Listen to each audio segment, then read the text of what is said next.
ভিক্ষা করে খাও তাও আত্মীয় স্বজনের কাছে না যাও। মাংস পোলা থুয়ে পান্তা ভাত খাও তাও আত্মীয় স্বজনের কাছে না যাও। 3 বেলার মধ্যে 1 বেলা খাও তাও আত্মীয় স্বজনের কাছে না যাও। খিদার জ্বালায় ছটপটা তুমি মরে যাও তাও আত্মীয় স্বজনের কাছে না যাও। এই কথাটা তুমি তখনই বুঝা পারবেন যখন তোমার বয়স 17-18 পার হবে, তখনই তুমি এই কথাটার মানে বুঝা পারবেন। বন্ধু বান্ধব আত্মীয় স্বজন ভাই ব্রাদার যা আছে যাবতীয়, তুমি গরিব তুমি অসহায়, সেই সময় তুমি খালি তারকে দিকে একটা বার তাকাবি না, একটা বার তারকে চোখে মুখে কতটা রাগ, কতটা অভিমান, কতটা ক্ষোভ জমা আছে, এই জিনিসটা তুমি তখন দেখে পাবি। কারণ বর্তমান যে সময়, বর্তমান যে জেনারেশন, তোমার কাছে টাকা আছে মানে তোমার কাছে সবকিছু আছে, তুমি সব জায়গায় যাবেন, মান সম্মান মূল্য সব পাবেন। তোমার কাছে টাকা নাই মানে তুমি একদম নিঃস্ব, তুমি কোনো জায়গায় যায় তুমি মান সম্মান কিচ্ছু পাবেন না। টাকা সব, টাকাই সব। তোমার কাছে টাকা আছে তুমি আত্মীয় স্বজন সবার কাছে ভালোবাসা পাবেন, তোমার কাছে টাকা নাই তুমি কোনো জায়গায় ভালোবাসা পাবেন না। যতক্ষণ তোমার কাছে টাকা থাকবে ততক্ষণ তোমার সম্মান আছে, যতক্ষণ তোমার কাছে টাকা নাই ততক্ষণ তোমার কোনো সম্মান নাই।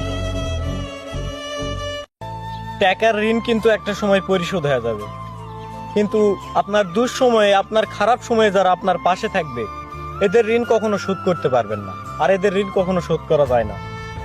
তো আমার কিছু কিছু আত্মীয় স্বজন আছে, আপনাদের সত্যি অনেক ধন্যবাদ। আর আমার খারাপ সময়কে আসলে অনেক ধন্যবাদ।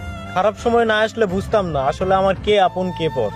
বন্ধু বান্ধব আত্মীয় স্বজন ভালোবাসার মানুষ সবাইকে চেনা হয়ে গেছে শুধু এই খারাপ সময়ের জন্য। তো মানুষের জীবনে খারাপ সময়টা আসা খুবই জরুরি, আর প্রত্যেকটা মানুষই তখনই একটা মানুষকে চিনতে পারবে যখন সে কোনো বিপদে পড়বে, বা তাই সে যখন খারাপ সময়ের সাথে যুদ্ধ করবে।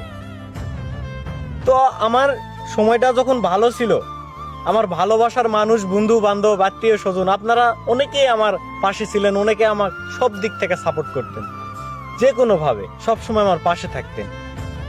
মানে এক কথা আমাকে আগলায় রাখতেন আপনাদের স্নেহ ভালোবাসা দিয়ে।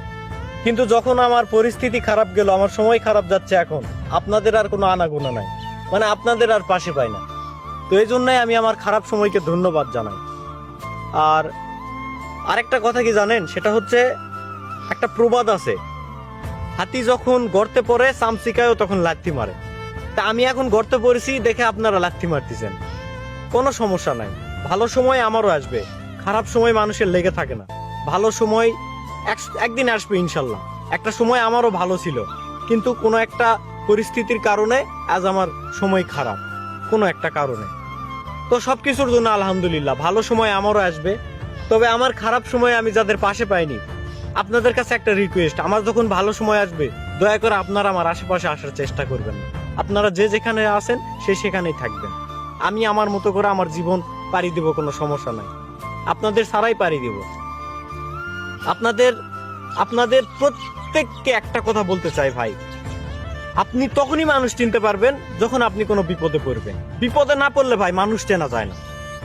তো ধন্যবাদ জানাই আমার খারাপ সময়কে, আর আমার এই খারাপ সময়ে যারা আমার পাশে ছিল আপনাদের অসংখ্য ধন্যবাদ, বা যারা এখনো পাশে আছে তাদের অসংখ্য ধন্যবাদ। আর যারা আমার খারাপ সময় দেখে পথ এড়া চলেছেন, আমাকে দেখে অন্যদিকে গেছেন, আমার আশেপাশে আসেননি, আমার আশেপাশে বেরেননি, আপনাদের স্যালুট। ভবিষ্যতে আমার ভালো সময়ে আপনারা আমার আশেপাশে আসবেন না, আসার চেষ্টাও করবেন না। ধন্যবাদ সবাইকে, ভালো থাকবেন।